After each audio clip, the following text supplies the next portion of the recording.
What's the meaning of cafetière?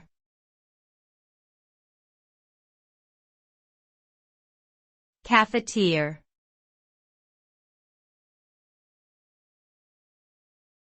Cafetière.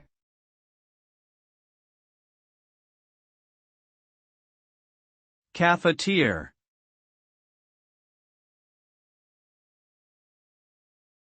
Cafetière.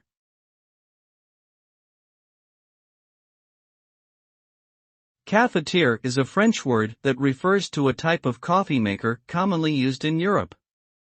Also known as a French press, the device consists of a cylindrical container with a plunger and a metal or nylon mesh filter. To use it, coffee grounds are added to hot water, left to brew for a few minutes, and then pressed down with the plunger to separate the liquid from the grounds. The result is a full-bodied and flavorful cup of coffee, with sediment that settles at the bottom of the cup. Cafetières are often preferred by coffee connoisseurs who appreciate a more intense and nuanced coffee experience.